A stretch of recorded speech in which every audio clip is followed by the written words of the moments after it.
तो दोस्तों एक बार फिर से मैं कुमार मन्नू आप सभी का स्वागत करता हूं अपनी इनऑर्गेनिक केमिस्ट्री की दुनिया में, जहां हम कोशिश करते हैं कि इनऑर्गेनिक केमिस्ट्री के जितने भी फायदे हैं वो सारे फायदे आपको मिले। कई बार हमने बताया है इनऑर्गेनिक केमिस्ट्री के बहुत सारे अपने यहाँ फायदे हैं। पहला फायदा ये कि हम लोग जो केमिस्ट्री करते हैं उसमें स्टैंडर्ड 9th से जो केमिस्ट्री स्टार्ट होती है वहां से हम लोग किसी भी टॉपिक में लेके चलते हैं। अगर आप हमारे स्टूडेंट हैं या मेरे वीडियोस को रेगुलर देखते हैं, चाहे एप्लीकेशन के माध्यम से या यूट्यूब के माध्यम से या किसी भी माध्यम से, तो आपको पता होगा कि किसी भी टॉपिक को स्टार्ट करने में मैं कोशिश करता हूं कि स्टैंडर्ड 9th से जो उसका बेस लेवल है वहां से चीजों को शुरू करूं, क्योंकि 9th 10th में मोस्ट ऑफ ऑल जो है वो इनऑर्गेनिक के ही चैप्टर्स हैं। एसिड बेसिस सॉल्ट्स इनऑर्गेनिक के, केमिकल बॉन्डिंग इनऑर्गेनिक के, पीरियोडिक क्लासिफिकेशन इनऑर्गेनिक के, जो भी चैप्टर्स में आप देखेंगे वो मोस्टली इनऑर्गेनिक के ही हैं। मेटल्स एंड नॉन मेटल्स वो सारे इनऑर्गेनिक के, एक्सट्रैक्शन ऑफ मेटल्स वो भी इनऑर्गेनिक के। तो एक तो मैं इस वजह से ये भी यहां पर आपको एडवांटेज है कि 9th 10th से आपको इनऑर्गेनिक केमिस्ट्री मिलती है।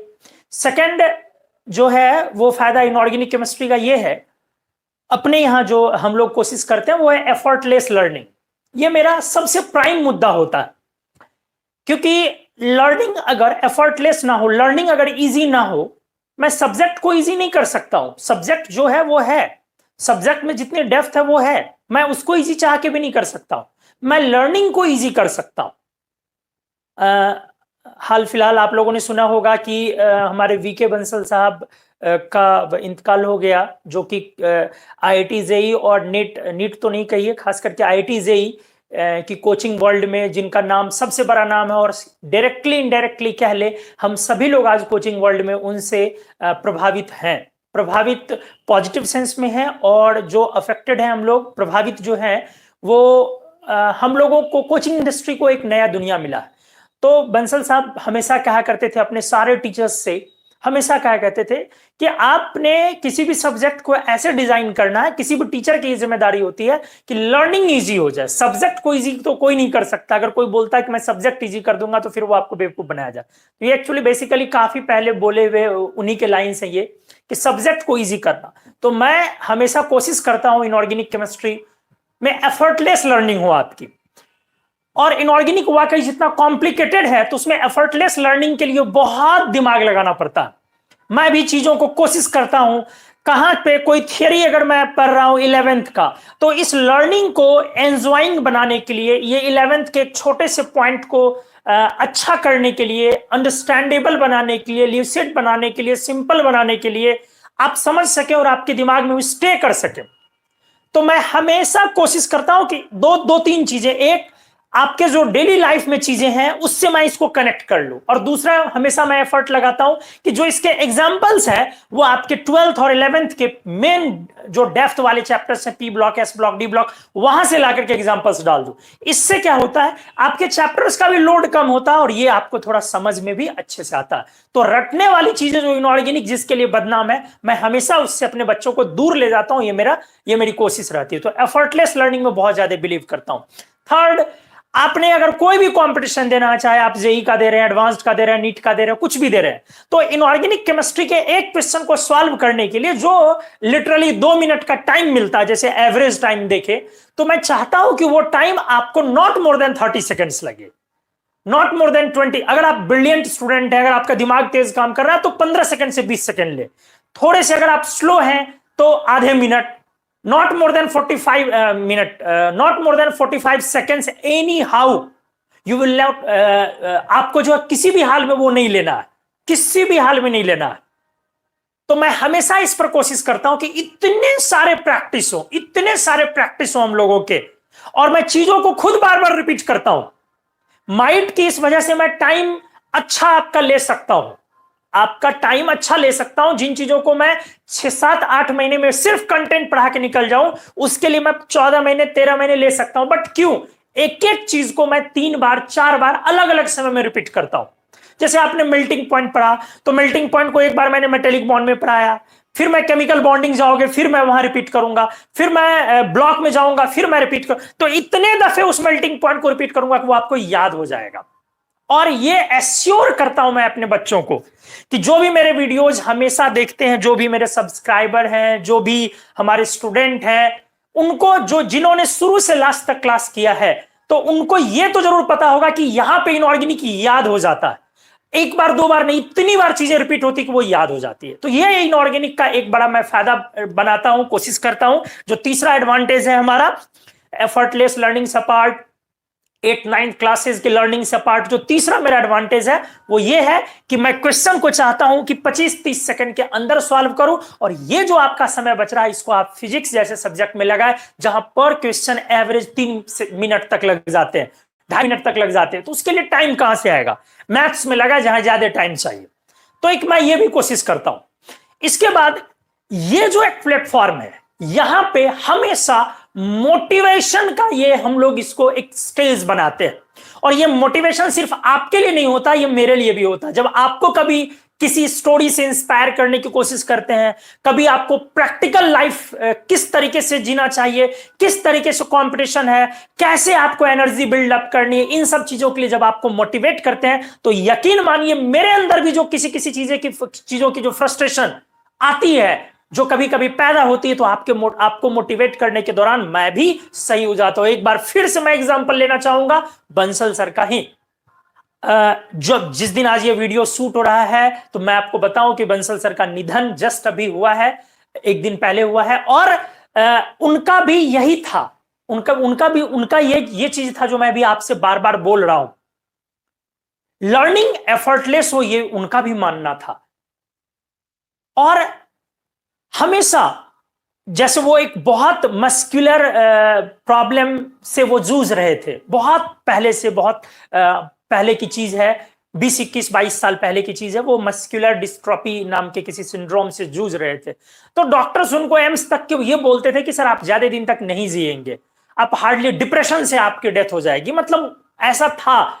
6-7, लिटरली मैं रिकॉर्डिंग में इस बात को बोल रहा हूं, आप सुनेंगे, ये चीजें काफी पॉपुलर हैं, जो भी लोगों वो उनके साथ जिन लोगों ने भी काम किया सबको ये पता।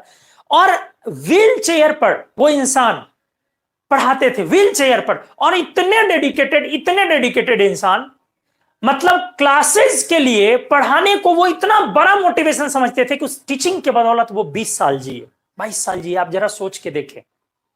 तो जब मोटिवेट, और उन्हीं की ये लाइन भी है कि आप बच्चों को जब मोटिवेट करते हैं तो आपके अंदर भी एक सेल्फ मोटिवेशन होता है, क्योंकि आप भी टीचर भी कहीं ना कहीं इंसान है, तो किसी किसी चीजों का फ्रस्ट्रेशन आपके अंदर भी आता है कभी कभार, चाहे वो पैसों का कभी हो, कभी बिजनेस का हो, कभी फैमिली का हो, कभी अपने बच्चों का हो, कभी गवर्नमेंट की चीजों का हो, तो आपके अंदर भी कभी कभी फ्रस्ट्रेशन आता है। तो जब बच्चों को आप मोटिवेट करते हैं ना, तो वो फ्रस्ट्रेशन आपका भी दूर होता है, आप भी मोटिवेट होते हैं, सेल्फ मोटिवेशन। तो ये मेरे लिए जो ये टीचिंग है, ये एक मेडिटेशन है, इससे मैं कोशिश करता हूं कि आपको एक अच्छा इंसान बनाओ।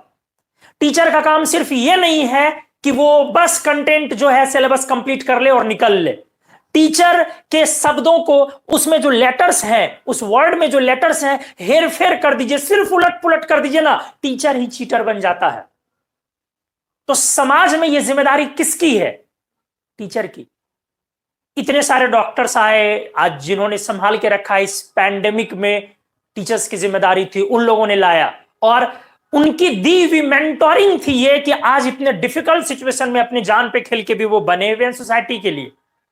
तो हम लोगों का जो काम है वो हम करना चाहते हैं दिल से। मेरे को नहीं पता कि और लोग क्या कर रहे हैं, हाँ बहुत सारे हमारे दोस्त मित्र लोग भी करते हैं, और इसको करने में टाइम भी लिया जाता है, अच्छा खासा टाइम कंज्यूम होता है, लेकिन जिम्मेदारी भी तो है, इसको करना भी तो है। इसीलिए दोस्तों आप लोगों को यही बोलूंगा, सेल्फ मोटिवेटेड रहें, रेगुलर क्लास करें, प्रॉपर डिसिप्लिन के साथ क्लास करें, कभी कोई क्लासेस मिस ना करें, लाइव अटेंड करें। लाइव का अपना एक अलग नशा है, लाइव वाली क्लासेस जो है उसका कोई तोड़ नहीं है। रिकॉर्डिंग जो है एक मूवी की तरह होती है, जिसको आप चाहें तो पॉज कर दें, मजा आया तो देखें, मजा नहीं आया तो छोड़ दिया। लाइव जब आप देखते हैं तो जब स्क्रीन पे दिखता है कि 100 बच्चे 150 बच्चे मेरे को देख रहे हैं, तो उनकी जिम्मेदारी है आपकी प्रॉपर एक्सप्रेशन मेरे फेस पर हो, ताकि वो भी इस एक्सप्रेशन की वजह से हैप्पीनेस उनके चेहरे पर आ सके, स्माइल उनके चेहरे पे आ सके। और कभी कभी मैं जब सख्त हो जाऊं किसी चीज को समझाने के दौरान, तो वो डर भी आपके सामने आए। ये सब लाइव क्लासेस में होंगी, तो आप बने रहे। तो चलिए शुरू करते हैं 2-4 मिनट की बातों के बाद। आज का हम लोग टॉपिक जो है ऊपर लिखा हुआ है density of metals. Metallic bonding में जो ये नया चैप्टर है वो है डेंसिटी, नया टॉपिक है डेंसिटी ऑफ मेटल। एक बार फिर से यहां पे जो मैं लेने जा रहा हूं ये टॉपिक है मेटेलिक बॉन्डिंग से जुड़ा हुआ, बट ये जो डेंसिटी है ये एस ब्लॉक की भी मैं लूंगा, पी ब्लॉक की भी लूंगा, डी ब्लॉक की भी लूंगा, तीनों ब्लॉक। एफ ब्लॉक आपको पढ़ने नहीं है तो एसपीडी तीनों ब्लॉक के। आ जाइए डेंसिटी स्टार्ट कर रहा हूं दोस्तों।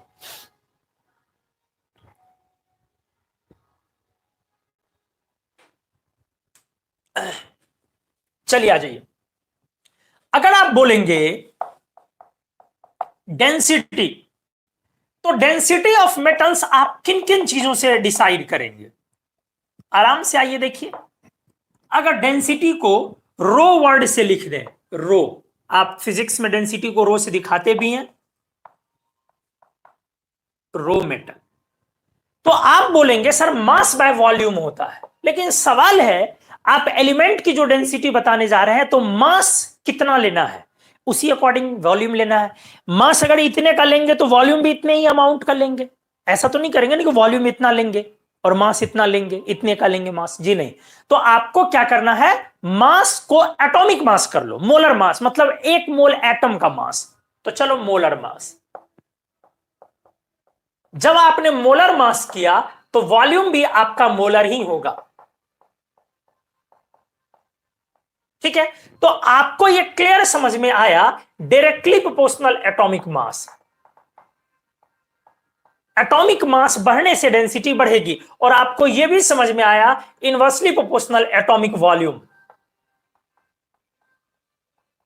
आराम से समझेंगे, inversely proportional atomic volume, directly proportional atomic mass. इसके बाद अगर और भी चीज इसमें फैक्टर ऐड किया जाए कि किस पर डेंसिटी डिपेंड करेगा, और भी चीजें आप ले सकते हैं आराम से। जैसे क्रिस्टल स्ट्रक्चर पे भी डिपेंड करेगा, क्योंकि हर क्रिस्टल स्ट्रक्चर की पैकिंग अलग अलग है। जाहिर सी बात है डेंसिटी मटेरियल का पैकिंग पे भी डिपेंड करेगा कि जिस मटेरियल का आप डेंसिटी निकाल रहे हैं वो पैक कितना है, उसमें जो मैटर है, सब्सटेंस है, वो पैक कितना है। तो ठीक है, तो मैं लिखने जा रहा हूं ध्यान से, directly proportional efficient packing of metal atoms, metal atoms inside the crystal. अच्छे से देखोगे क्रिस्टल के अंदर कितने अच्छे तरीके से एफिशिएंटली पैक्ड है मेटल, इस पर भी डिपेंड करेगा। जितना ज्यादा वो पैकिंग होगा, जितनी अच्छी पैकिंग होगी, उतना बेहतर मेटल का डेंसिटी होगा, ज्यादा डेंसिटी होगा। इसके अलावे आप ये भी लिख लो, इट ऑल्सो डिपेंड्स ऑन, ठीक है, ये सब आप उतना लगा नहीं पाएंगे बट जान लो, it also depends on crystal structure, type of, अच्छे से देखिएगा, टाइप ऑफ क्रिस्टल स्ट्रक्चर। ये इस पे भी डिपेंड करेगा कि मेटल का क्रिस्टल स्ट्रक्चर का टाइप क्या है। नहीं, क्योंकि हर क्रिस्टल स्ट्रक्चर में पैकिंग अलग अलग है, हर क्रिस्टल स्ट्रक्चर में पैकिंग मेटल की अलग अलग है। आप समझ ही सकते हैं कि हेक्सागोनल की अलग पैकिंग होगी, बॉडी सेंटर्ड क्यूबिक की अलग पैकिंग होगी, फेस सेंटर्ड क्यूबिक की अलग पैकिंग होगी। लेकिन इस पर उतना जाना नहीं है, क्योंकि आपके सिलेबस में जो लिमिटेड जो एरिया पढ़ना है उसी के अकॉर्डिंग डिस्कस करना है। आ जाओ, मैं अच्छे से आपको दिखा रहा हूं, ठीक से। इसके बाद ये आप इस पे भी डिपेंड करेगा कि directly proportional metallic bond strength,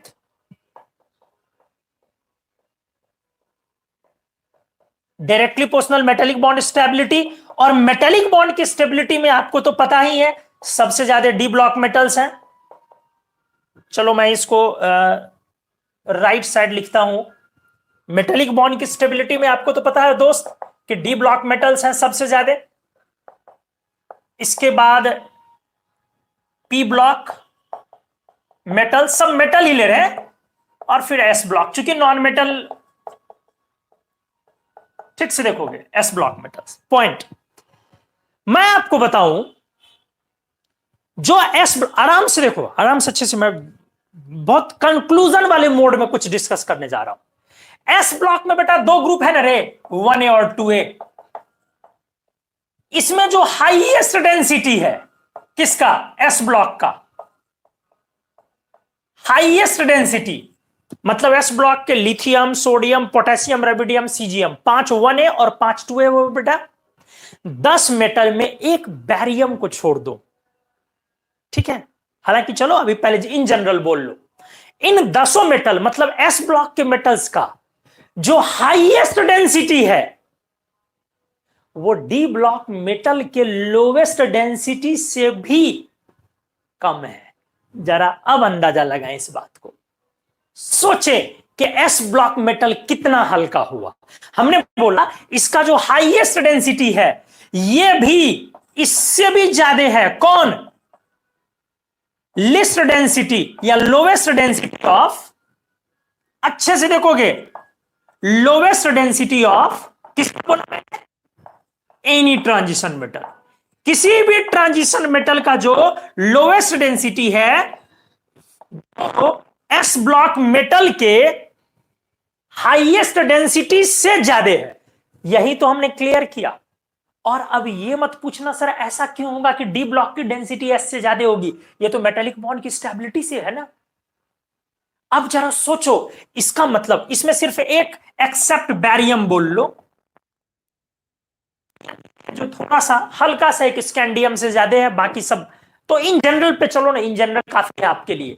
मेरे ये कहने का मतलब है कि इस तरह से आप बोलेंगे कि जो एस ब्लॉक मेटल्स है, एस ब्लॉक मेटल्स है, अच्छे से देखना बेटा, एस ब्लॉक मेटल्स है ये लाइट मेटल्स हुए, हल्के मेटल्स हुए, लाइट मतलब हल्का, और जो ट्रांजिशन मेटल्स हुआ, डी ब्लॉक मेटल्स हुआ, ये हैवी मेटल्स हो गया। डी ब्लॉक मेटल्स हुआ, ये हैवी मेटल्स हुआ। हल्का और भारी का मतलब क्या हुआ, एटॉमिक मास नहीं होता है। फिर से एक बार रिपीट कर रहा हूं, मेरी बात को अच्छे से आप देखेंगे। मैंने बोला हल्के और भारी का मतलब केमिस्ट्री में एटॉमिक मास नहीं होता, बिल्कुल नहीं।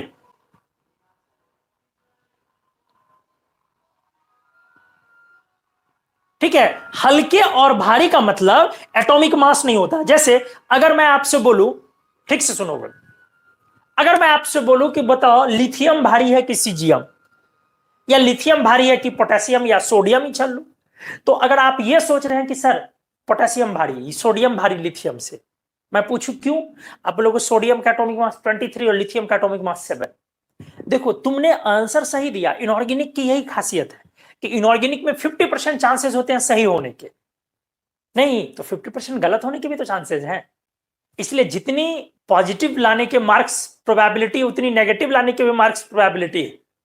तो तुमने बोल, अब एक ही बात होगी, या तो लिथियम की डेंसिटी ज्यादा होगी या सोडियम की। तो मैंने पूछा कि लिथियम और सोडियम में कौन भारी, अगर आपने बोल दिया सोडियम, क्यों, उस समय बोल दिया एटॉमिक मास, तो देखो आंसर तुम्हारा सही है बट रीजन तुम्हारा गलत है। मेरी बात को अच्छे से समझो, रीजन तुम्हारा गलत है।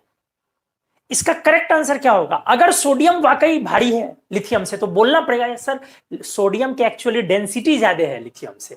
हल्का भारी एटॉमिक मास या मास नहीं होता है।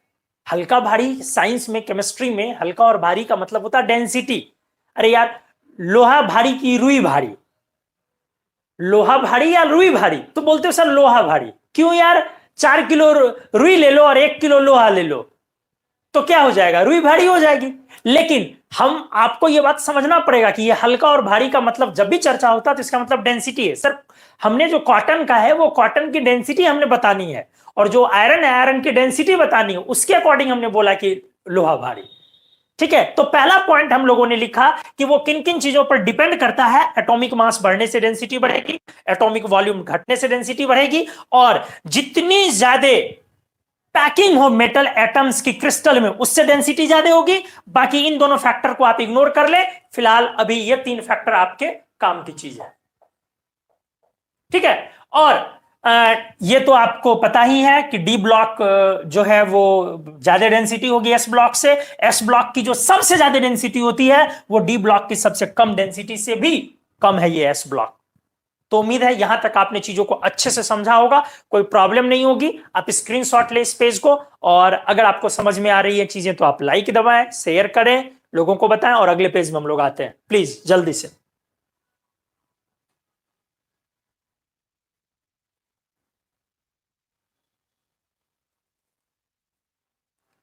अब मैं इस पेज में करने क्या जा रहा हूं, ट्रेंड सेट करने जा रहा हूं। ये तो क्लियर है, डी ब्लॉक तब पी ब्लॉक मेटल्स तब एस ब्लॉक, इंडिविजुअल ब्लॉक को मैं कर रहा हूं क्योंकि कोई भी ट्रेंड जो होता है, पीरियोडिक ट्रेंड जो आप बोलते हैं, वो एस और पी ब्लॉक के लिए होता है। फिर से एक बार रिपीट कर दूं, मैंने पीछे भी पढ़ाया है, कोई भी चीज का जो पीरियोडिक ट्रेंड बोला जाता है, नहीं आप बोलते हो कि ये राइट जाने पर बढ़ता है, जैसे आपने क्या पढ़ा, साइज आपने पढ़ा है पीछे की साइज जो है वो लेफ्ट जाने पे बढ़ता है और डाउन जाने पे। तो एक्चुअली ये ट्रेंड जब भी आप बोलते हैं तो किसके लिए, एस और पी ब्लॉक के लिए। ट्रेंड में डी ब्लॉक शामिल नहीं होते, डी ब्लॉक को अलग से बोलना होता है। ट्रेंड जब भी बोलते हो तो एस और पी ब्लॉक, ठीक है। तो चलो आ जाओ, मैं एस ब्लॉक के लिए पहले डिस्कस करता हूं। S and P block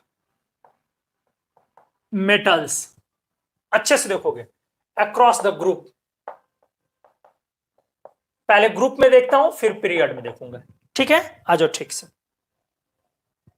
1A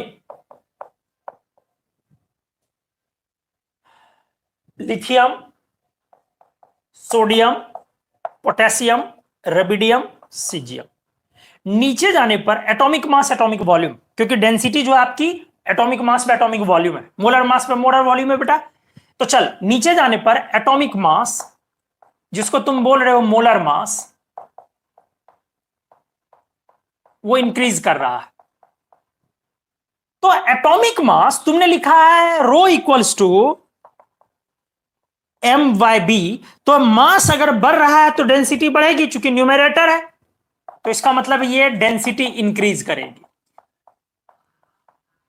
अब चलो नीचे जाने पे साइज चूंकि बढ़ रहा है, ध्यान से देखो, साइज बढ़ने के कारण एटॉमिक वॉल्यूम भी बढ़ेगी।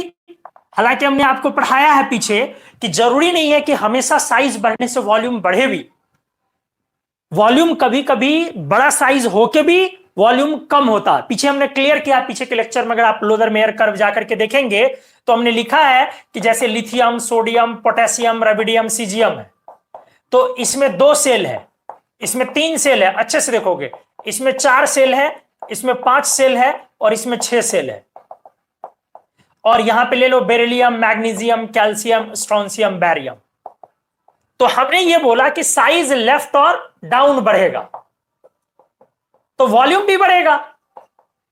अब वॉल्यूम की बारी जब बात करो तो पोटेशियम 4 सेल वाला, ध्यान से देखो, अगर मैं साइज में जाऊं, ठीक से देखो, मैं साइज में जाऊं तो साइज में आप जो हिसाब किताब है वो सेल बाय सेल डिस्कस कर सकते हो, थोड़ा बहुत लगा सकते हो, लेकिन जब जैसे कि साइज में मैं जाऊं, यहां पे याद करो साइज कैल्शियम से ज्यादा है स्ट्रोंशियम की, लेकिन अगर वॉल्यूम में जाओ तो वॉल्यूम कैल्शियम की ज्यादा है स्ट्रोंशियम से।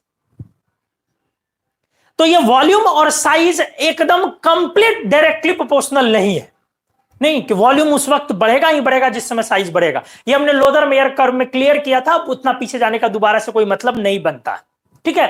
हां, हमने ये भी बोला था ये 4 सेल का पोटेशियम साइज और वॉल्यूम में सारे 2A से बड़ा है। पोटेशियम हमेशा ऑल 2A मेटल से बड़ा है,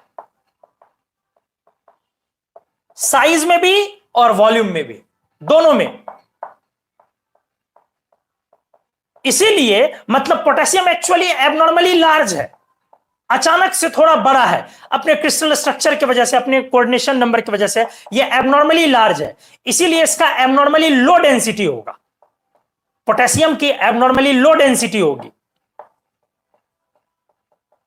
सिमिलरली कैल्शियम भी वॉल्यूम में बड़ा है, इसलिए कैल्शियम की एबनॉर्मली लार्ज वॉल्यूम कैल्शियम की भी है, ये स्ट्रोंशियम से वॉल्यूम में बड़ा है, इसलिए इसकी भी आराम से देख लो एबनॉर्मली लो डेंसिटी होती है।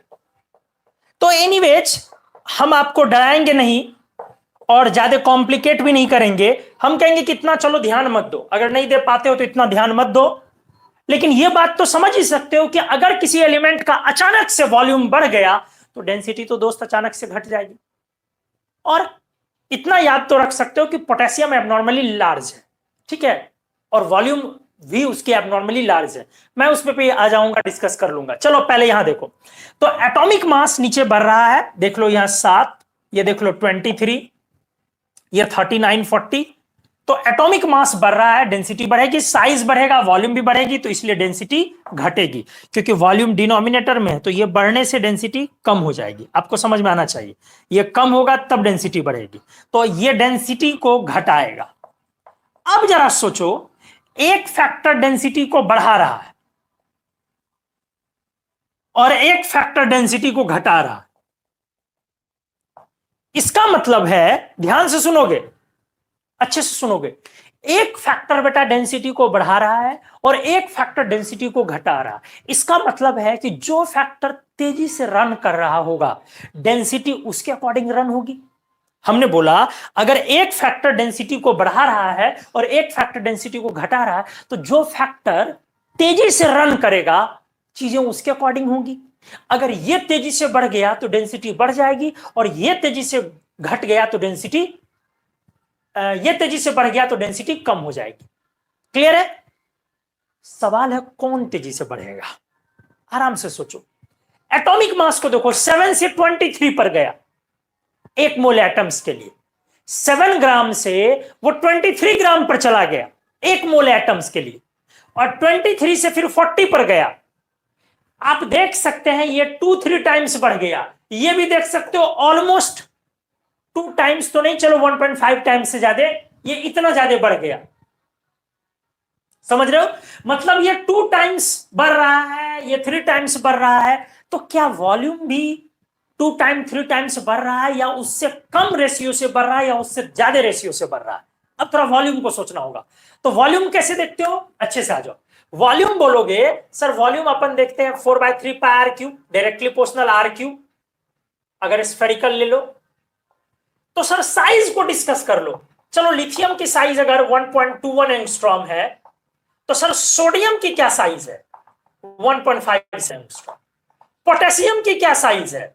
1.96 एंगस्ट्रॉम। अच्छे से देखोगे, अब अगर आप साइज को देख रहे हो तो ये क्या बढ़ा? 0.3। डेल्टा आर साइज में चेंज 0.3 एंगस्ट्रॉम। क्या आ गया? डेल्टा आर कितना? फिर से चलो 0.4 एंगस्ट्रॉम ही ले लो। ये साइज में इतना एंगस्ट्रॉम का बदला हुआ, ये डबल भी नहीं है, ये डबल भी नहीं है, ये इसका 1/4 से बढ़ा है, और वो 2 टाइम्स 3 टाइम्स से बढ़ रहा है। पता चल गया होगा। और जब, ध्यान से, और जब ये साइज बढ़ा है 1/4 से, तो वॉल्यूम तो उसका क्यूब होगा, तो वॉल्यूम का चेंज तो और स्लो होगा। ये तो मैंने साइज का चेंज दिखाया, वॉल्यूम का चेंज तो बेटा और स्लो होगा, क्योंकि वो क्यूब हो जाएगा। अगर 2 का क्यूब हो तो बढ़ेगा, बट 1/2 का क्यूब हो तो छोटा हो जाएगा। समझ रहे हो? 1/8 हो जाएगा वो। बहुत क्लियर है चीजें। तो आप यहां देख रहे हो कि लिथियम से सोडियम जाने पर साइज 1/4 से बढ़ रहा है। तो अगर मैं वॉल्यूम लूं तो वो चेंज और स्लो कर देगा, रिलेटिव चेंज और स्लो हो जाएगा। जबकि एटॉमिक मास को देखो तो 3 टाइम्स 4 टाइम्स ऐसे बढ़ गया, 2 टाइम्स ऐसे बढ़ गया। इसका मतलब है कि आप बोलोगे कि एटॉमिक मास इंक्रीजेज लार्जली, काफी तेजी से बढ़ा। इसीलिए कुल मिलाकर के जो अपनी डेंसिटी है वो दोस्त बढ़ गई, मेटेलिक डेंसिटी इंक्रीजेज। ध्यान से देखो, अब मैं बोलूं नीचे जाने पर डेंसिटी बढ़ गई। अब मैं बोलूं कि अगर आप इस फैक्टर को लगाएं, कि हमने बोला था कि पोटेशियम एबनॉर्मली लार्ज वॉल्यूम का होता है, पोटेशियम की वॉल्यूम अचानक से थोड़ी बड़ी होती है। हमने बोला कि पोटेशियम का साइज भी एबनॉर्मली लार्ज और वॉल्यूम भी एबनॉर्मली बड़ी। एक्चुअली उसके 3D ऑर्बिटल्स वैकेंट है, तो अंदर वो स्पेस खाली है। ऑर्बिटल क्या होता है? स्पेस होता है। अब पोटेशियम का, जैसे सोडियम का कॉन्फ़िगरेशन लिखो तो 3s1, पोटेशियम लिखो तो 3s2, 3p6, 3d0, 4s1। तो 3D का जो स्पेस है वो स्पेस वैकेंट है एक तरह से, तो एक्स्ट्रा स्पेस ऑक्यूपाई कर रहा है। तो जब स्पेस एक्स्ट्रा ऑक्यूपाई कर रहा है तो वॉल्यूम क्यूब जाएगा, तो काफी बड़ा वॉल्यूम पोटेशियम का हो जाता है, एबनॉर्मली लार्ज वॉल्यूम। कैल्शियम के पास भी वैकेंट डी, इसलिए कैल्शियम भी एक्स्ट्रा स्पेस लेता है। तो आप यहां पर बोलेंगे कि पोटेशियम मेटल में, अच्छे से देख लो, इसमें क्या बोलोगे, एबनॉर्मली पहले लिख लोगे, presence of spaces of vacant 3d orbitals. आप बोलोगे इस चीज के कारण sir abnormally large volume, sir इस चीज के कारण जो अचानक से वॉल्यूम है सर बड़ी है, इसीलिए इसकी जो सर डेंसिटी होगी वो एबनॉर्मली लो होगी। किसकी? पोटेशियम की। तो चलो यहां पे मैंने लिख दिया लो डेंसिटी। किसकी जी? पोटेशियम की। अच्छे से देख बेटा, तो पोटेशियम की डेंसिटी कम, डेंसिटी कम नीचे या ऊपर? तो सर ऊपर कम, नीचे ज्यादा, इसलिए मैंने इसको यहां ले आया। तो अब इस तरह से 1A ग्रुप मेटल की डेंसिटी में आपने क्या देखा? लिथियम से ज्यादा पोटेशियम, फिर सोडियम, फिर रबिडियम एंड देन सीजियम। तो आपके कंपटीशन में पहले ये चीजें आती थी, क्योंकि ये मामूली चीज मानी जाती है, बहुत पहले ये काफी आता था फ्रीक्वेंटली, बट अब ये इतना इजी हो गया है, इतनी बार पूछा जा चुका है कि अब इतना इजी चीज पूछता भी नहीं है, लेकिन फिर भी इंपॉर्टेंट तो है। पोटेशियम की डेंसिटी डाउन द ग्रुप ये 1A ग्रुप में बढ़ा, बट पोटेशियम की डेंसिटी एबनॉर्मली सोडियम से कम है, इसीलिए हमने लिथियम के बाद पोटेशियम लिखा, तब सोडियम लिखा। आप जाने अगर लिथियम की डेंसिटी मैं बोलूं तो करीब करीब 0.5 एंगस्ट्रॉम, क्या सॉरी, ग्राम पर सीसी, और अगर मैं सीजियम की बोलूं तो करीब करीब 1.9 ग्राम पर सीसी। ठीक से देखोगे, मैंने बोला सीजियम का 1.9 ग्राम पर सीसी और लिथियम का 0.5 ग्राम पर सीसी। अभी खेल बहुत बाकी है, अभी दूसरे ग्रुप को समझना है, बहुत कुछ डिस्कस करनी है। ठीक है, तो आप वीडियो पर बने रहे, लगातार अच्छे से देखें। हमने आपको अभी ये 2 वैल्यू दिखाया है, अब मैं जब डी ब्लॉक एलिमेंट्स का वैल्यू दिखाऊंगा तब दिमाग खुलेगा आपका। अभी तो मैंने डी को खोला ही नहीं, अभी सारे पत्ते खुलने बाकी है दोस्त, इसलिए वीडियो पर बने रहे, अच्छे से देखिए। डेंसिटी से कभी भी कोई क्वेश्चन कभी किसी कंपटीशन में आएगा, आप जैम, जेआरएफ, सीएसआईआर तक अपनी लाइफ में देंगे ना, तो मेटेलिक डेंसिटी से आने वाले सारे क्वेश्चन आपको सॉल्व होंगे। अलग बात है मैं सिलेबस जेई एडवांस तक का कवर कर रहा हूं। तो चलो आप लिखे इसको, पहले स्क्रीनशॉट ले इस चीज को, मैं अगले पेज में आता हूं, और कैसा आपको समझ में आ रहा है या नहीं आप मेरे को बताएं, हाँ या ना, क्लियर हो रहा है सब कुछ या नहीं, प्लीज।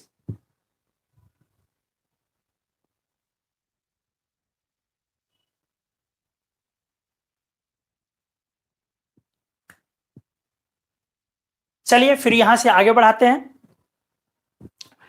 तो 1A का हमने ऑर्डर लिख लिया, अब 2A पर आते हैं हम लोग। Beryllium, magnesium, calcium, strontium, barium. ठीक से देखो, आप 2A में तो जानते हो बेटा, क्रिस्टल स्ट्रक्चर भी काफी लफड़ा है इसमें। HCP, HCP, कैल्शियम का BC था तो आप रूम टेम्परेचर पर नॉर्मल लिखने जाओगे तो CCP, इसका था BHC, फिर CCP, और इसका बगल से आया था BCC। तो यहां पर क्रिस्टल स्ट्रक्चर में काफी वेरिएशन है, काफी वेरिएशंस है क्रिस्टल स्ट्रक्चर में। तो आपको समझ में आ रहा होगा, आपके बस की बात नहीं है कि आप इसके डेंसिटी को कंपेयर कर ले, आपको यह समझ में आ रहा होगा कि एग्जैक्ट ट्रेंड सेट कर ले, यह आपके बस की बात नहीं है, क्योंकि क्रिस्टल स्ट्रक्चर पर डिपेंड करता है। हर क्रिस्टल स्ट्रक्चर की एफिशिएंट पैकिंग अपना अपना होता है, पैकिंग फ्रैक्शंस डिफाइन होता है, ये सब आप पढ़ेंगे जब सॉलिड स्टेट फिजिकल केमिस्ट्री में पढ़ेंगे। तो इसमें आप बस इतना ही बोलोगे, इसीलिए इररेगुलर ट्रेंड हो जाएगा डेंसिटी का, इररेगुलर ट्रेंड हो जाएगा मेटेलिक डेंसिटी का। ठीक से देखोगे, irregular trend of metallic density, क्योंकि इन दोनों का HCP है। ठीक है, अब इधर अगर आप बात करें, ठीक से देखोगे, इधर आप बात करें तो इसमें इन दोनों का फिर CCP है, और फिर इधर बात करो तो फिर अलग है, BCC है। तो क्रिस्टल स्ट्रक्चर में काफी वेरिएशन है, इसीलिए डेंसिटी भी बदलेगा। अब एक पॉइंट और है, बेरिलियम ऊपर है, उसकी डेंसिटी बहुत कम होनी चाहिए, ठीक से देखोगे बड़ी बात को, एडवांस्ड वाले लोग इस बात को थोड़ा ज्यादा अच्छे से शायद समझ पाए, हमने पढ़ाया भी है थोड़ा डीपली, तो हो सकता है और भी लोग इसको पकड़ पाए।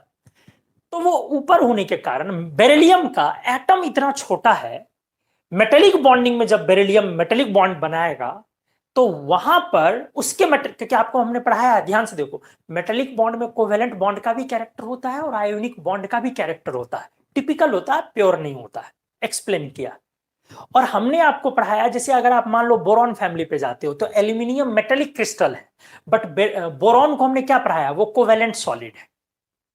गौर से देखो क्या पढ़ाया, कोवेलेंट सॉलिड है। कार्बन सिलिकॉन कोवेलेंट सॉलिड था, टीन लेड मेटेलिक क्रिस्टल है। तो जब कोवेलेंट सॉलिड होता है तो उस समय में आप समझ सकते हैं कि एटम्स के बीच कोवेलेंट बॉन्ड, अगले एटम के बीच कोवेलेंट बॉन्ड, मतलब वो पैकिंग और थोड़ा अच्छा होता है। तो बेरिलियम ऊपर होने के कारण इसमें कोवेलेंट कैरेक्टर का जो वो है मेटेलिक बॉन्ड में वो रिचनेस आ जाता है, जिसके कारण एटम्स और पैक होता है, तो बेरिलियम की डेंसिटी बढ़ जाती है।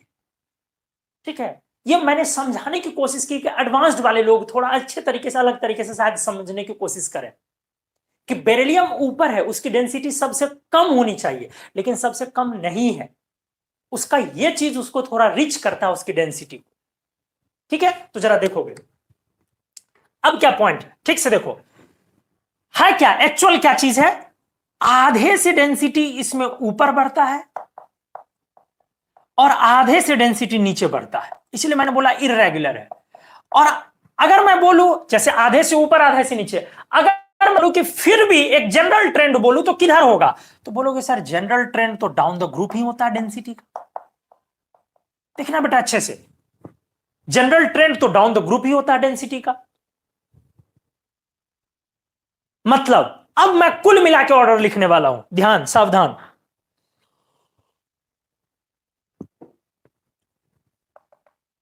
देयरफॉर डेंसिटी 2a ग्रुप में,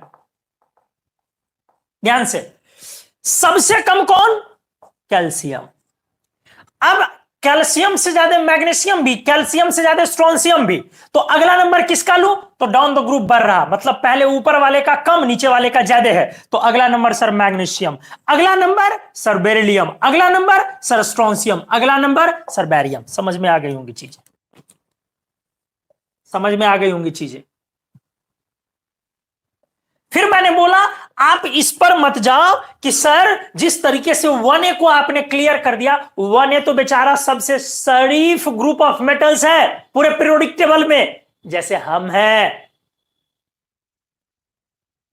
मेरे चेहरे से शराफत टपकती होगी, दिखती होगी तुम लोगों को सर कितने शरीफ हैं। कभी ऑफलाइन क्लास के होगे तो कभी तुम लोगों को डांटे हैं, कितना बेटा प्यार करते हैं बता, कितना मानते हैं, कभी उठाए हैं बेंच पे डेस्क पे, कभी खड़ा करके धक्का दिए हैं, कभी कुछ गलियाए वलियाए हैं, कभी ऐसा हुआ है कि मुर्गा बनवा दिए हो फिर बोले हो कि बेटा मुर्गा तो बन गया अंडा भी दे दे, कुछ करते हैं, कितने हम शरीफ हैं, एल्कली मेटल्स के तरह हैं हम भी। ठीक है, चला जा। तो डेंसिटी 2a में हमने बोला कि इस पे 1a से कंपेयर मत करो, 1a का बहुत ट्रेंड, हर कुछ जो है बहुत सीधा होता है, तो 1a से कंपेयर मत करो, 2a पर आओ। आधे से ऊपर डेंसिटी बढ़ा, आधे से नीचे डेंसिटी बढ़ा, ठीक है, और ओवरऑल देखो तो नीचे बढ़ेगा, मतलब कैल्शियम इसका सबसे हल्का, तो सबसे lightest alkaline earth metal, lightest alkaline earth metal कौन हुआ, कैल्शियम। ध्यान से देखो, ठीक से, therefore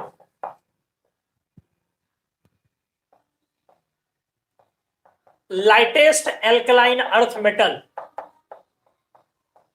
सबसे हल्का एल्कलाइन अर्थ मेटल कौन हुआ, कैल्शियम। चलो हमने ये भी क्लियर किया। अब ये थोड़ा कंपटीशन के लिए इंपॉर्टेंट है। आप जब तक एस ब्लॉक में थे आप 11th में थे, जब एग्जाम्पल 3a 4a में रहेंगे तब 11th में रहेंगे, जब डी ब्लॉक में जाएंगे तो 12th में जाएंगे, जब 5a 6a 7a में जाएंगे तो 12th में जाएंगे। आ जाओ ठीक से देखो, अब 3a ग्रुप आ जाओ, boron, aluminium, gallium, indium, thallium. Down the group जाने पर एक बार फिर से इन जनरल मेटेलिक डेंसिटी बढ़ेगी। ध्यान से देखो, जनरली मैं लिख देता हूं, बढ़ेगी। ठीक से। अब आप बोलोगे कि सर जैसे इस फोर्थ पीरियड का पोटेशियम का कम हो गया, फोर्थ पीरियड का कैल्शियम का भी कम हो गया, क्या फोर्थ पीरियड के गैलियम का कम नहीं होगा? सर इसकी लो डेंसिटी नहीं होगी, सर इसकी लो डेंसिटी नहीं होगी। मैं बोल दूं स्पष्ट नहीं होगी, क्योंकि इसके पास नो वैकेंट 3D, इसके पास बेटा no vacant 3D atomic orbital, इसके पास तो 4s2 3d10 और 4p1 है। देखो लॉजिक यहां से आएगा। तो अगर आपसे बोल दे कि फोर्थ पीरियड एलिमेंट पोटेशियम की डेंसिटी लो, फोर्थ पीरियड एलिमेंट कैल्शियम की डेंसिटी लो, तो फोर्थ पीरियड एलिमेंट गैलियम की डेंसिटी क्यों नहीं लो? तो आप बोलेंगे क्योंकि सर पोटेशियम और कैल्शियम के पास वैकेंट 3D ऑर्बिटल्स थे, बट गैलियम के पास नहीं है, इसलिए गैलियम की डेंसिटी सर लो आप नहीं कर सकते। उम्मीद है ये समझ में आया होगा। देखो लॉजिकल है। तो मतलब अब ट्रेंड थोड़ा रेगुलर होने जा रहा है। आप 4A में जाएं, carbon, silicon, germanium, tin lead. फिर यहां भी कुछ बातें हैं, बोरोन एल्यूमिनियम में डिपेंड कभी कभी करता है प्यूरिटी पर कि एल्यूमिनियम की डेंसिटी कम भी हो जाती है, लेकिन उसको आपको ध्यान नहीं देना, इग्नोर कर ले आप। अब चीजें रेगुलर हो गई अपने लिए, अब धीरे धीरे डेंसिटी रेगुलर हो जाएंगी। अब 5A ऑनवर्ड्स तो आपका नॉन मेटेलिक ग्रुप है जी, 5A 6A 7A ये सब नॉन मेटेलिक ग्रुप है, तो इधर तो डेंसिटी हम लोग को करना भी नहीं है। हम लोगों ने डेंसिटी किसको करना है, कहां पर डिस्कस करना है? सर मेटेलिक एलिमेंट्स के बीच। कहां डेंसिटी डिस्कस करना था? मेटेलिक एलिमेंट्स के बीच। चलो आ जाओ।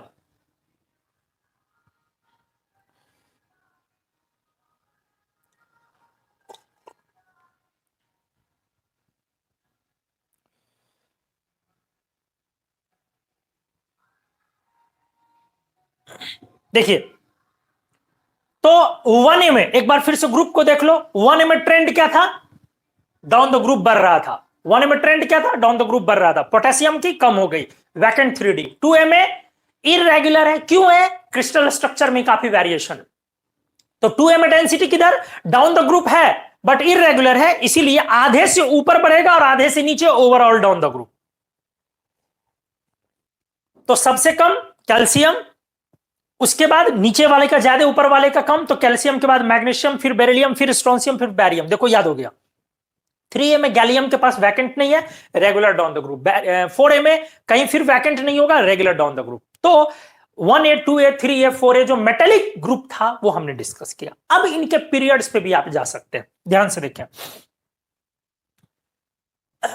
नाउ इनका पीरियड ट्रेंड्स आप देख ले, ठीक से देखोगे। अगर मैं बोलूं लिथियम, बेरिलियम ऊपर नॉन मेटेलिक है, सेकंड पीरियड को नहीं डिस्कस करते हैं। चलो पहले इसको एक बार नोट कर ही लो, आप नोट कर लो, फिर मैं फ्रेश पेज में पीरियड ट्रेंड को डिस्कस करता हूं। अब धीरे धीरे ये कॉम्प्लिकेटेड एरिया में जा रहा है, मतलब अब 12th वाले एरिया में हम लोग धीरे धीरे एंटर करेंगे, ठीक है? तो अब बने रहे। अभी तक इजी वाली चीजें इसकी हुई थी, अब थोड़ी अच्छी वाली चीजें होंगी, तो जल्दी से आप इसका स्क्रीनशॉट ले प्लीज।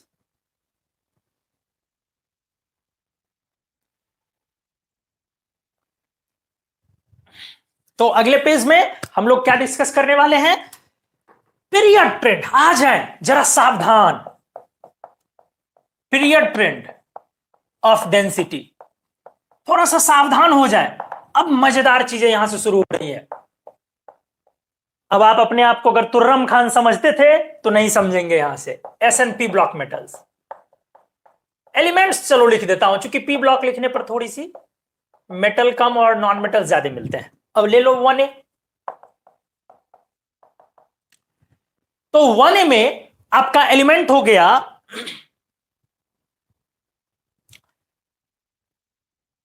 लिथियम, बेरिलियम, ठीक से देखोगे, बोरॉन एंड कार्बन।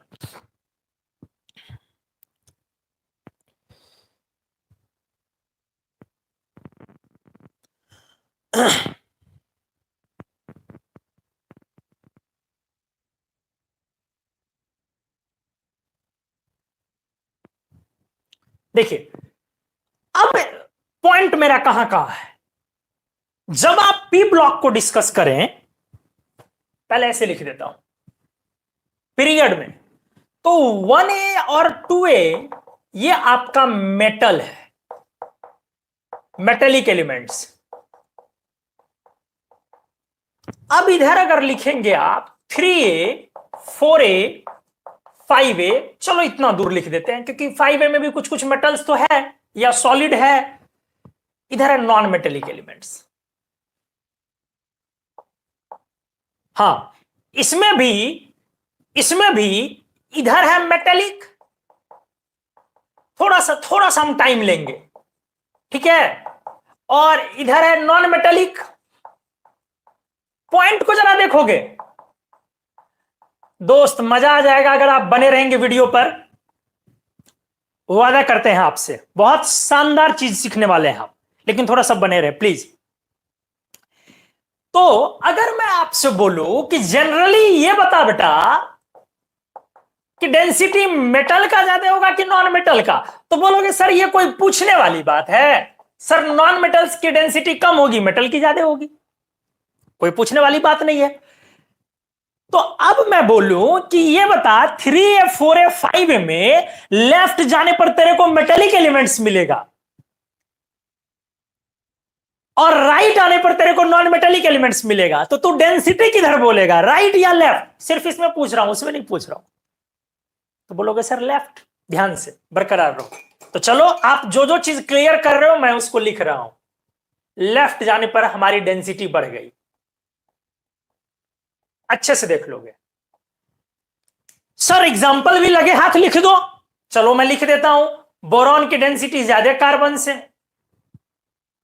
एल्यूमिनियम की डेंसिटी ज्यादा सिलिकॉन से, एल्यूमिनियम के नीचे आ जाओ, गैलियम की डेंसिटी ज्यादा जर्मेनियम से, और आगे चलो जर्मेनियम की डेंसिटी ज्यादा सेलेनियम से, सॉरी आर्सेनिक से।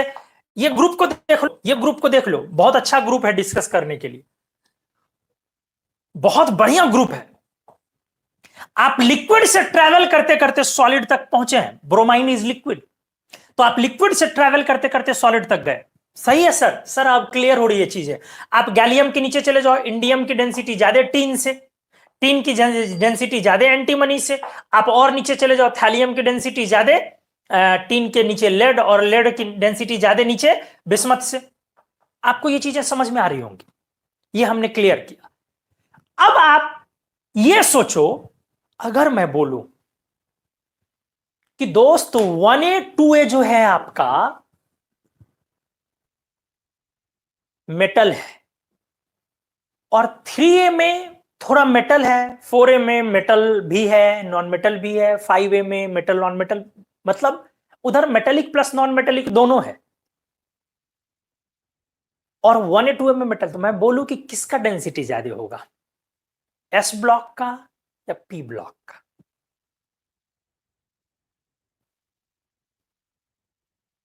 मेरा सवाल है, एस ब्लॉक का डेंसिटी ज्यादा या पी ब्लॉक का डेंसिटी ज्यादा?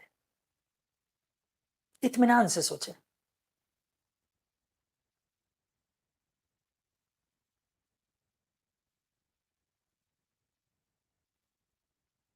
एस ब्लॉक में की डेंसिटी ज्यादा या पी ब्लॉक की डेंसिटी ज्यादा? इत्मीनान से सोचें।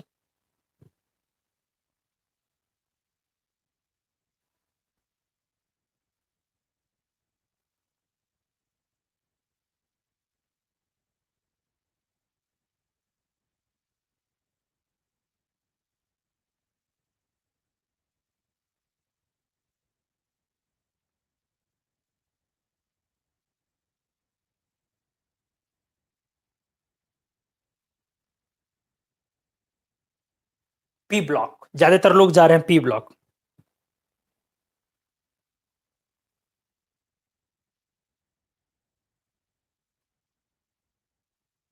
पी ब्लॉक, मैं देख लू जरा एक बार और अच्छे से। सब लोगों ने लिखा है पी ब्लॉक, दिवाकर ने लिखा है एस ब्लॉक, बाकी सभी लोग बता रहे हैं पी ब्लॉक। गुड। हाँ चलो आ जाओ, बहुत सिंपल सी बात है। अब मैं बता रहा हूं किसकी ज्यादा, तो डेंसिटी इधर वाले की ज्यादा होगी। ये मत सोचना कि इधर तो नॉन मेटेलिक है, सर ने बोला मेटल, तब मेटल तो इधर ज्यादा मिलेगा। अब ये भी तो है साथ में कि जब आप एक्चुअली ध्यान से देखो, जब आप actually 1A 2A 1A 2A और 3A जा रहे हैं, मतलब पी ब्लॉक की तरफ जा रहे हैं, तो आपका ध्यान से सुनोगे, जैसे मान लो कोई भी एलिमेंट ले लो ना रे, सोडियम, मैग्नीशियम, एल्यूमिनियम, तो देखो 23, 24, 27, तो एटॉमिक मास भी बढ़ा, ठीक है, थोड़ा ही बढ़ा, तो एटॉमिक मास बढ़ने से भी डेंसिटी बढ़ेगी, और एटॉमिक साइज भी घटा, तो एटॉमिक साइज घटने से वॉल्यूम घटता है, और आपको तुमने पढ़ाया है बोरॉन फैमिली तक वॉल्यूम घटता है, याद करो, 3A ग्रुप तक वॉल्यूम घटता, हमने पढ़ाया था लोदर में कर्व में। तो एटॉमिक साइज घटने से वॉल्यूम घटेगा, और वॉल्यूम घटने से डेंसिटी बढ़ेगी, तो कुल मिला के इस बार दोनों चीजें डेंसिटी बढ़ा रही है, तो डेंसिटी बढ़ गई। इसीलिए ये जो पी ब्लॉक सेक्शन है, हमने 3A को कंपेयर किया 1A 2A से, तो 3A की डेंसिटी 1A 2A से ज्यादा निकली, और 3A की डेंसिटी बाकियों से ज्यादा निकली। मतलब एस और पी ब्लॉक एलिमेंट्स में अगर कुल मिलाकर के देखो तो सबसे ज्यादा डेंसिटी 3A की है। एस और पी ब्लॉक में कुल मिला के देखो तो सबसे ज्यादा डेंसिटी 3A की है। समझ में आई होंगी ये चीजें। एस और पी ब्लॉक में कुल मिला के देखो तो 3A पी ब्लॉक में 3A सबसे ज्यादा, क्यों? क्योंकि इधर मेटेलिक है, उधर नॉन मेटेलिक है। अब 1A 2A में 3A क्यों ज्यादा? क्योंकि 1A 2A से 3A का वॉल्यूम भी छोटा है सेम पीरियड में, और मास भी ज्यादा है। तो एटॉमिक मास बढ़ने से भी डेंसिटी बेटा बढ़ गया, और वॉल्यूम घटने से भी डेंसिटी बढ़ गया। तो एसपी ब्लॉक में सबसे ज्यादा ये हो गया। चलो सर आप इसमें एग्जांपल कर दो। एग्जांपल, लिथियम से ज्यादा बेरिलियम, बेरिलियम से ज्यादा बोरॉन। एग्जांपल ध्यान से देखते जाओ, और बोरॉन ज्यादा कार्बन से। तो अगर इन सब का मैं एग्जैक्ट ट्रेंड ढूंढूं, तो बोलोगे सर एग्जैक्ट ट्रेंड में बोरॉन, बोरॉन के बाद कार्बन, कार्बन के बाद बेरिलियम, बेरिलियम के बाद लिथियम। शानदार एग्जांपल, शानदार एग्जांपल, बहुत बढ़िया एग्जांपल। फिर से देख लो, बोरॉन कार्बन में 3A की तरफ तो बोरॉन ज्यादा, और S block P block, S block P block में पी ब्लॉक ज्यादा, तो boron carbon beryllium lithium. Sir दूसरा एग्जांपल ले लो तो तब और क्लियर होगा। ले दोस्त, ले ले। सोडियम से ज्यादा मैग्नीशियम, मैग्नीशियम से ज्यादा एल्यूमिनियम, एल्यूमिनियम ज्यादा सिलिकॉन से। सर इसका मतलब एग्जैक्ट ट्रेंड बताओ तो एल्यूमिनियम, एल्यूमिनियम के बाद सिलिकॉन, सिलिकॉन के बाद magnesium, and then after sodium. Sir अब समझ में आ रहा? नहीं समझ में आ रहा तो और एग्जांपल दे रहा हूं, 3A ग्रुप को उठा रहा हूं मैं, ठीक से देख। पोटेशियम से ज्यादा कैल्शियम, सॉरी हाँ कैल्शियम, कैल्शियम से ज्यादा गैलियम, और गैलियम ज्यादा जर्मेनियम से, जर्मेनियम ज्यादा आर्सेनिक से। ठीक है, 32 33। सर एग्जैक्ट ट्रेंड इसका बता दो। एग्जैक्ट ट्रेंड आप लिख लो अब, गैलियम, उसके बाद जर्मेनियम, तब आर्सेनिक, तब कैल्शियम, तब पोटेशियम। सर अब चीजें समझ में आ गई। मतलब एक और नीचे वाले पीरियड से भी एग्जांपल ले लो, नीचे वाले पीरियड से ले लो, टीन वाले से, टीन वाले पीरियड से ले लो। रबिडियम, रबिडियम से ज्यादा स्ट्रोंसियम, स्ट्रोंसियम से ज्यादा 49 इंडियम, और इंडियम ज्यादा टीन से। अच्छे से समझ रहे हो? सर एग्जैक्ट ट्रेंड भी इसमें लिख दो। एग्जैक्ट ट्रेंड भी तो आप लिख लो, इंडियम ज्यादा टीन से, टीन ज्यादा स्ट्रोंसियम से, स्ट्रोंसियम ज्यादा रबिडियम से। अब सर पूरा क्लियर हुआ होगा आपका शायद। एसपी ब्लॉक के पीरियड्स को हमने कंपेयर किया। उम्मीद है अब आपका अच्छे से ये क्लियर हुआ। तो पहले आप मेरे को ये बताएं आपका अच्छे तरीके से क्लियर हुआ या नहीं, ये मेरे को पहले क्लियर बताएं, फिर उसके बाद हम लोग स्क्रीनशॉट भी ले और अगले पेज में जाते हैं। लेकिन पहले अच्छे से बताएं मेरे को कि कितना क्लियर हुआ आपका। ठीक है प्लीज।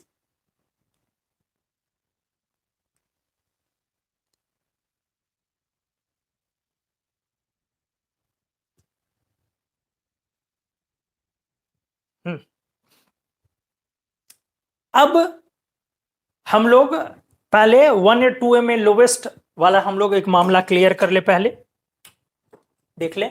So 1A 2A। क्या देखा आपने density? Left and down, sorry, left नहीं, राइट डेंसिटी बढ़ गई और डाउन डेंसिटी बढ़ा, यही ना। तो जो सबसे कम डेंसिटी पड़ेगा वो इस कोने में। इस तरह से लिथियम आपका लाइटेस्ट मेटल हो गया पीरियोडिक टेबल में। क्योंकि एसपी ब्लॉक में लाइटेस्ट है, सबसे हल्का, ध्यान से देखोगे, क्योंकि एसपी ब्लॉक में ही सबसे हल्का मेटल है लिथियम, तो डी ब्लॉक तो बेटा इससे ज्यादा ही होगा। सेकंड नंबर किसका है जरा फाइंड आउट कर दो।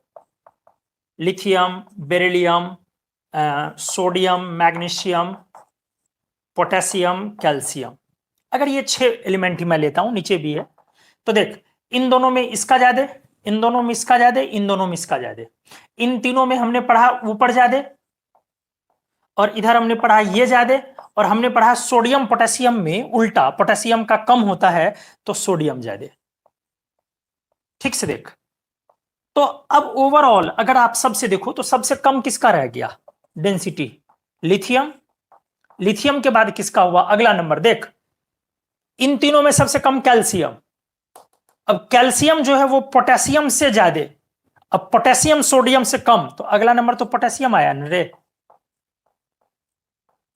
अब अगला देख, अब लेते हैं सोडियम कैल्शियम, ये एस ब्लॉक है, ये पी ब्लॉक है, तो अगला नंबर कौन आ गया? सोडियम। अगला नंबर किसका आ गया? अब आएगा कैल्शियम, अब आएगा मैग्नीशियम, तब आएगा बेरिलियम।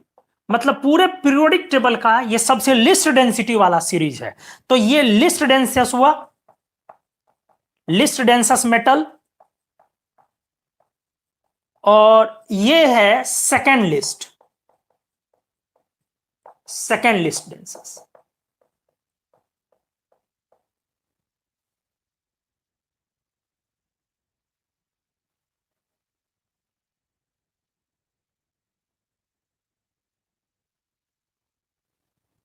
देख ठीक से, अब ये अपना हो गया एसपी ब्लॉक। तो सबसे हमने आपसे सवाल ये पूछा था कि सेकंड लिथियम के बाद किसका नंबर आएगा, तो क्लियर हो गया कि सेकंड, हाँ पूरे पीटी की ही बात कर ली हमने, क्योंकि एस ब्लॉक पी ब्लॉक जब डिस्कस कर लिया तो डी ब्लॉक तो उससे ऑलरेडी ज्यादा होगा। तो लोवेस्ट में सबसे कम लिथियम, और सेकंड जो लोवेस्ट में आएगा दैट इज पोटेशियम। ठीक है, चलो अब आते हैं अपन ट्रांजिशन मेटल्स में। ठीक से देख, अच्छे से देख, अब आते हैं ट्रांजिशन मेटल्स में। ठीक से, transition metals in group, D block elements को जब आप ग्रुप में लोगे,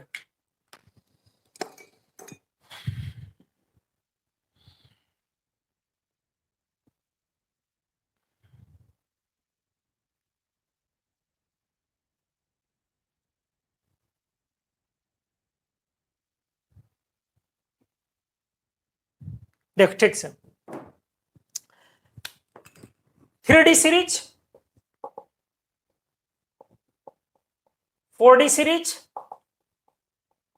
और 5D सीरीज, 3 सीरीज है।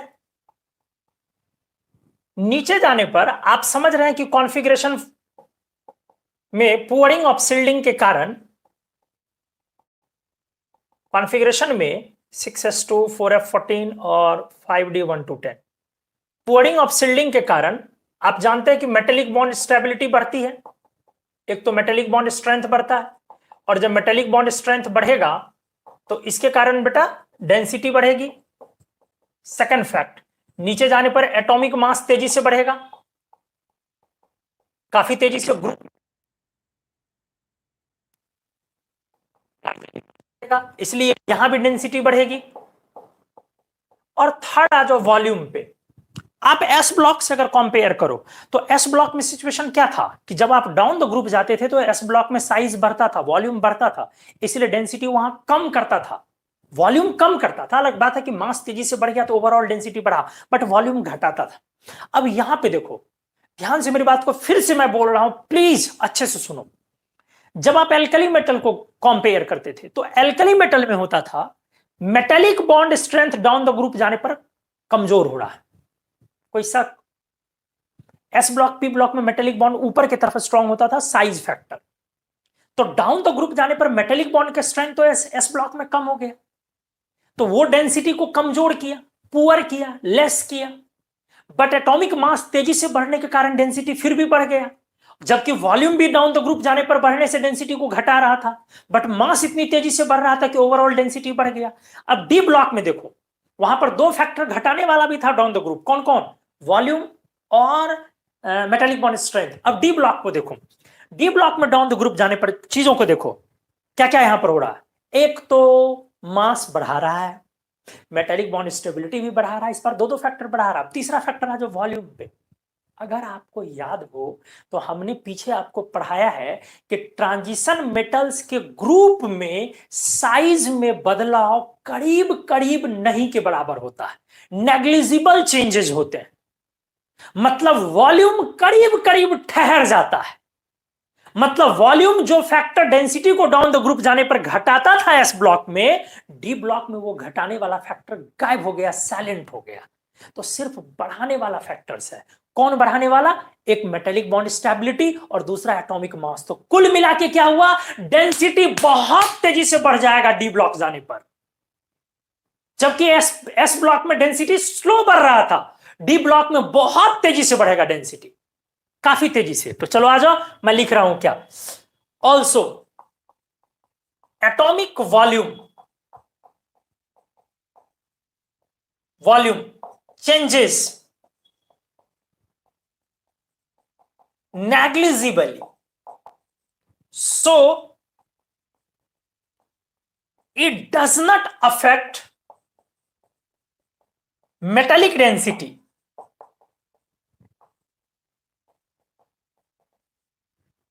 Effectively, it does not affect metallic density effectively, ये प्रभावित नहीं करता है, अफेक्ट प्रभावित नहीं करता है, इफेक्टिवली मतलब जोरदार तरीके से, कुछ खास तरीके से, सिग्निफिकेंटली कोई प्रभावित नहीं करता। तो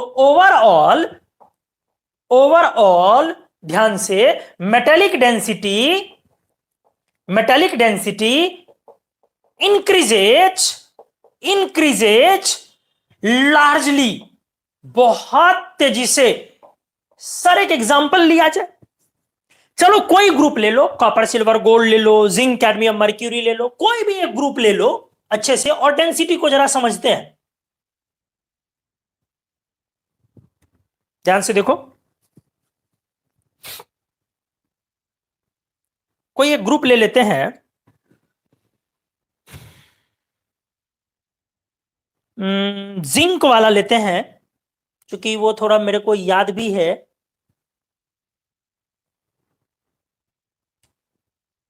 जिंक वाला वैल्यू 7 और मर्क्यूरी का जाते जाते 13, मर्क्यूरी का जाते जाते 13, चलो वही ले लो। Zinc cadmium mercury, down the group बढ़ेगा। ध्यान से देखो, ये करीब करीब है 7 ग्राम पर सीसी, और ये है करीब करीब 13 ग्राम पर सीसी। आपको चीजें समझ में आ गई होंगी मैं क्या बोल रहा था। मैं आपको यह बता रहा था कि ट्रांजिशन मेटल में डाउन द ग्रुप जाने पर डेंसिटी एस ब्लॉक की तरह स्लो चेंज नहीं होता है, ये डी ब्लॉक में चेंज काफी बड़ा होता है, बहुत तेजी से डेंसिटी बढ़ता है, काफी तेजी से। क्यों? क्योंकि यहां पर ये वाला फैक्टर जो डेंसिटी को कम करता था एस ब्लॉक में, वो यहां बढ़ा रहा है, और ये फैक्टर जो कम करता था ये भी साइलेंट है, तो ये बढ़ाया और ये साइलेंट है। तो कुल मिला के सिर्फ डेंसिटी बढ़ने वाला फैक्टर यहां काम कर, घटने वाला कोई फैक्टर नहीं। तो ट्रांजिशन मेटल्स, अब देखो क्या क्या कंक्लूजन आया। 1A में डाउन द ग्रुप, 2A में down the group, generally 3A में, मतलब एसपी ब्लॉक में डाउन द ग्रुप और डी ब्लॉक में भी डाउन द ग्रुप, मतलब डेंसिटी सारे ग्रुप में डाउन द ग्रुप। जबकि मेल्टिंग पॉइंट में एसपी ब्लॉक में अप द ग्रुप था और डी ब्लॉक में डाउन द ग्रुप था मेटेलिक बॉन्ड स्ट्रेंथ के कारण। एसपी ब्लॉक में मेल्टिंग पॉइंट किधर था?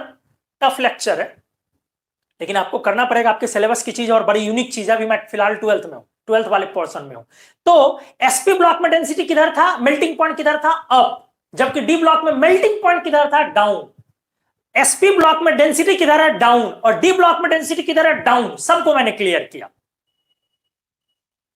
तो अब जरा सोचो, एक तो आपको sp ब्लॉक से ज्यादा डेंसस मेटल मिलेगा डी ब्लॉक, और डी ब्लॉक में मिलेगा डाउन, मतलब पीरियोडिक टेबल का जो हाईएस्ट डेंसिटी था, जैसे हमने लोवेस्ट डिस्कस किया लिथियम 0.5 ग्राम पर सीसी के अराउंड, तो हाईएस्ट डेंसिटी आपको किधर मिलेगा, अच्छे से सोचो किधर मिलेगा, 3D में डी ब्लॉक में मिलेगा, डी ब्लॉक में 3D में मिलेगा कि 4D में मिलेगा कि 5D में मिलेगा। क्लियर है? आप बोलोगे सर 5D में मिलेगा। अब 5D में भी किधर मिलेगा, लेफ्ट साइड मिलेगा कि थोड़ा राइट मिलेगा। हालांकि डी ब्लॉक का साइज बड़ा इररेगुलर होता है, वॉल्यूम बड़ा इररेगुलर होता है, फिर भी इन जनरल अगर मैं बात करूं तो डी ब्लॉक में 5D में भी लेफ्ट तरफ मिलेगा कि राइट तरफ, तो राइट तरफ एटॉमिक मास भी ज्यादा है, और राइट तरफ मास ज्यादा होने से डेंसिटी ज्यादा, और राइट तरफ वॉल्यूम भी छोटा है फिर डेंसिटी ज्यादा। मतलब ट्रांजिशन मेटल में ज्यादा डेंसिटी दिखेगी, वो भी डाउन द ग्रुप, वो भी राइट साइड। राइट साइड में फिर इरेगुलरिटी आ गई तो 2-3 एलिमेंट दाएं बाएं हो सकता, बट जनरली राइट मिलेगा। उम्मीद है ये आपको अच्छे से समझ में आई होगी चीजें। तो अब मैं आपको आखिरी पेज में ले चल रहा हूं, आज के लेक्चर के आखिरी पेज में मैं ले जा रहा हूं और आपको वो फाइनल लिख करके दिखा रहा हूं, ठीक है। एग्जैक्ट किसी के दिमाग में अगर मर्क्यूरी होगा तो मर्क्यूरी करेक्ट आंसर नहीं है हाईएस्ट डेंसिटी का। क्यों? क्योंकि मैंने बोला आपको ये भी फिर देखना है राइट साइड वाले एलिमेंट में जाने पर कि उधर वाला जो एलिमेंट है उसकी मेटेलिक बॉन्ड स्टेबिलिटी क्या है, वो रूम टेम्परेचर पर लिक्विड सॉलिड क्या है, वो बहुत कुछ देखना होता है, और वॉल्यूम वगैरह इररेगुलर होता है डी ब्लॉक में, तो इतना सटीक आप नहीं निकाल पाएंगे लॉजिक लगा के। इन जनरल समझोगे सर राइट वाले का ज्यादा होगा। राइट में कौन एलिमेंट है, 1b है, 2b है, 8b है, यही 3 ग्रुप राइट है ना, तो 1b 2b 8b इसी सब ग्रुप में से कोई हाईएस्ट रहा होगा। तो मैं अगले पेज में कंक्लूड कर देता हूं हर चीज को, आप अच्छे से स्क्रीनशॉट लें इस पेज को, और अगर आपको समझ में आया, लेक्चर पसंद आ रहा तो लाइक्स दबाएं प्लीज।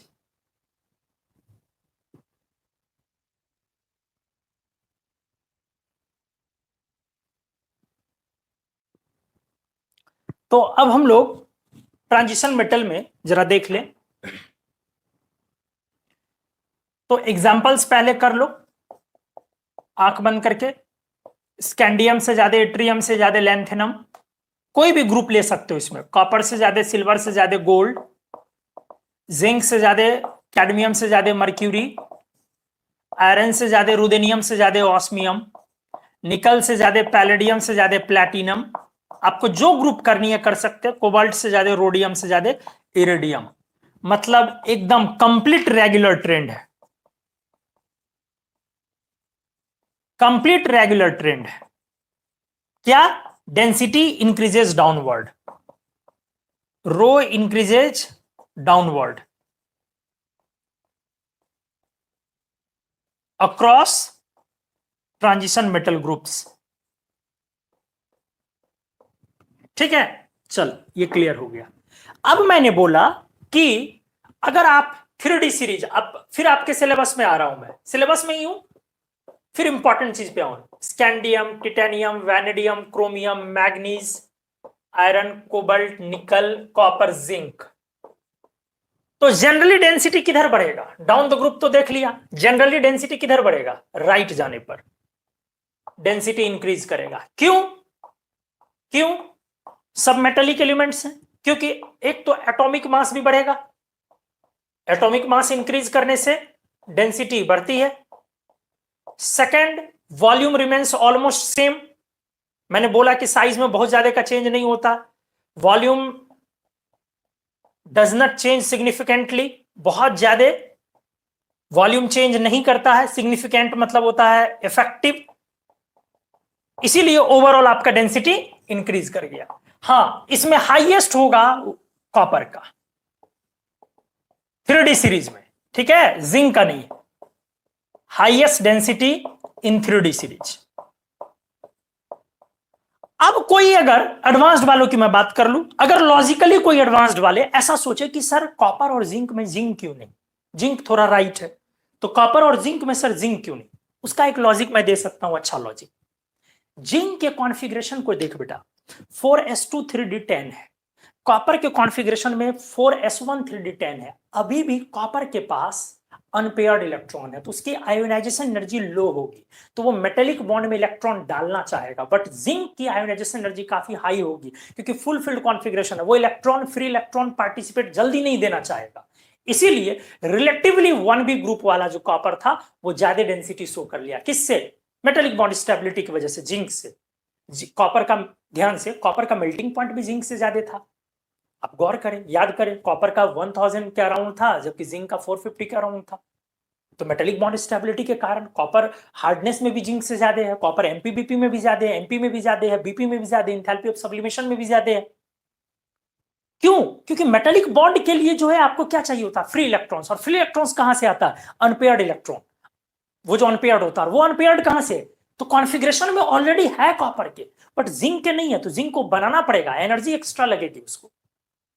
तो मेटेलिक बॉन्ड के लहजे से अगर आप देखें तो क्लियर पिक्चर है कि कॉपर का मेटेलिक बॉन्ड थोड़ा सा फेवरेबल है इररेस्पेक्टिव ऑफ जिंक, इसलिए डेंसिटी में भी कॉपर ज्यादा हो गया जिंक से। उम्मीद है ये चीजें क्लियर हुई होंगी। तो इन जनरल डेंसिटी जो आपको मिला, 10 highest density in periodic table, ध्यान से, पूरे पीटी में ही कहां से मिलेगा? डी ब्लॉक से। डी ब्लॉक के किस सीरीज से? 3D 4D और 5D में। कोई 6D मत सोच लेना, 6D जाओगे तो एफ ब्लॉक हो जाओगे, एफ ब्लॉक तो पढ़ नहीं रहे हैं अपन, एसपी और डी पढ़ रहे हैं। इसमें भी किससे? 5D सीरीज से। 5D सीरीज में भी किधर? लेफ्ट वार्ड की राइट वार्ड? राइट वार्ड से। अब आ जाओ राइट वार्ड में कौन? 8B group. कौन? 8B। 8B में 3 एलिमेंट है, इरिडियम, सॉरी पहले कौन? Osmium, iridium, platinum. ये 3 में सबसे ज्यादा डेंसिटी इरिडियम की है, फिर ऑस्मियम की है, फिर प्लैटिनम की है। समझ में आया? और 22.6 या 7 कह लो, 22.75 का अराउंड होता है।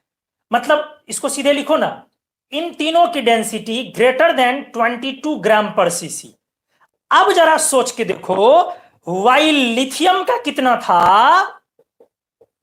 करीब करीब 0.5 ग्राम पर सीसी।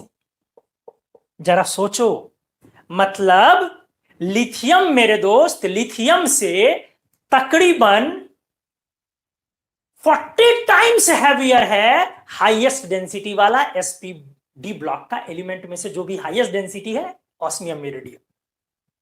समझ रहे हैं? ये 22 से ज्यादा है, वो 0.5 है, मतलब 40 टाइम्स से ज्यादा हो गया भारी। सबसे हल्के मेटल और सबसे भारी मेटल के डेंसिटी का ये रेशियो है, 44:1 का ये रेशियो है, करीब करीब 40:1 का ये रेशियो। तो आपने जो पढ़ना था, आपको 4D आपके सिलेबस में नहीं पढ़ना है, 5D का डिटेलिंग आपके सिलेबस में नहीं है, 3D का डिटेलिंग पढ़ना था, वो हमने आपको बता दिया। एसपी ब्लॉक का जहां तक डिटेलिंग पढ़ना था वो हमने बता दिया। तो हमने बहुत सारी चीजें आपके 11th और 12th के कंटेंट को निकाल के यहां पे हमने समझाया आपको। उम्मीद है आज का लेक्चर जो डेप्थ में थोड़ा सीखना चाहते हैं उन लोगों के लिए मजेदार है। उन लोगों के लिए थोड़ा सा ये टफ लेक्चर रहा होगा जो चाहते हैं कि जल्दी से निकल जाए PT, bonding, coordination, metallurgy, S block, P block, सब वगैरह वगैरह जो है तेजी से निकल जाए, उन लोगों के लिए थोड़ा टफ लेक्चर पड़ा होगा। तो कोई नहीं, सारा लेक्चर जो है वो सब लोगों के लिए इक्वली ईज हो उसमें तो जरूरी भी नहीं है। और हर कोई आईआईटीएन भी तो नहीं हो सकता है, हर कोई एम्स का डॉक्टर भी तो नहीं हो सकता है। कुछ लोग एम्स में जाएंगे तो कुछ दूसरे एमबीबीएस, दूसरे कॉलेज से एमबीबीएस करेंगे, तो कुछ लोग होम्योपैथ करेंगे, कुछ लोग डेंटल करेंगे। तो वो रैंकिंग अपने अपने ब्रेन के शार्पनेस है, इसलिए लोड ना ले। और साइंस, लोग जो भी कहें कि मेहनत से हर कुछ हो सकता है, हम भी आईआईटी में जा सकते हैं, तुम भी जा सकते हो, मन्नू सर भी जा सकते हैं, जी नहीं। बट साइंस कहता है मेहनत बहुत बड़ी चीज है, बट साइंस कहता है मेहनत सब कुछ नहीं है, जेनेटिक चीजें भी कुछ चीज होती है। हर दिमाग इक्वली इक्विप्ड या साउंड नहीं है कि हर कोई आईआईटी क्रैक कर ले, इसमें बुरा लगने वाली कोई बात नहीं है। मैं वो सारे काम चाह के भी नहीं कर सकता हूं जो आप में से बहुत सारे लोग बहुत सारे काम करते हैं। तो ये अपना अपना जेनेटिक्स भी है। तो हर लेक्चर हर लोगों के लिए इक्वली अच्छा हो जरूरी नहीं है। अगले लेक्चर में जब हम लोग अगला वीडियो हमारा आएगा तो उसमें आप फिर नया टॉपिक लाएंगे और पीरियोडिक प्रॉपर्टी जहां से लोग पढ़ते हैं यूजुअली वो टॉपिक स्टार्ट होगा। क्या? Atomic size. क्योंकि साइज से ही लोग पीरियोडिक टेबल को पढ़ते हैं। आप समझो कि हमने 7-8 लेक्चर आपको एक्स्ट्रा सिखाया है, मेटेलिक बॉन्डिंग, मेटेलिक बॉन्ड में स्टेबिलिटी वगैरह वगैरह, बहुत सारी चीजें हमने आपको सिखाई है। लोग पीरियोडिक प्रॉपर्टीज को कहां से शुरू करते हैं? साइज से शुरू करते हैं। तो अगले लेक्चर से साइज और शिल्डिंग इफेक्ट से हम लोग पढ़ाई को शुरू करेंगे। अगर आपको आज का लेक्चर अच्छा लगा तो आप प्लीज लाइक दबाएं, शेयर करें, सब्सक्राइब करें, और जब वीडियो कंप्लीट हो जाए तो हमारे वीडियो के कमेंट बॉक्स में जो कुछ भी आपको इनऑर्गेनिक के बारे में फील आती है वो जरूर लिखें, जरूर लिखें कमेंट बॉक्स में। मैं चैट में नहीं बोल रहा हूं, चैट लाइव होता है ये वाला नहीं, मैं कमेंट में बोल रहा हूं। उसमें जरूर कुछ लिखें, आपको जो कुछ भी फील होता है हमारे इनऑर्गेनिक के बारे में, और आप अपने जूनियर्स को भी बोले। वो समय ना गवाएं, जल्दी से अपने कोर्सेज स्टार्ट करें। मेरा नंबर आपको दिया हुआ है, मैनेजमेंट का नंबर होता है आपके पास 9504442888। आप उस पर कांटेक्ट करें और अपने कोर्सेज स्टार्ट करवाएं। वो आपके जूनियर्स हैं फ्रेश 11th वाले। तो आज के लिए दोस्तों बस इतना ही। मिलते हैं अगले क्लास में नए टॉपिक के साथ, नए प्रॉपर्टी के साथ, atomic size, shielding effect. Thank you so much.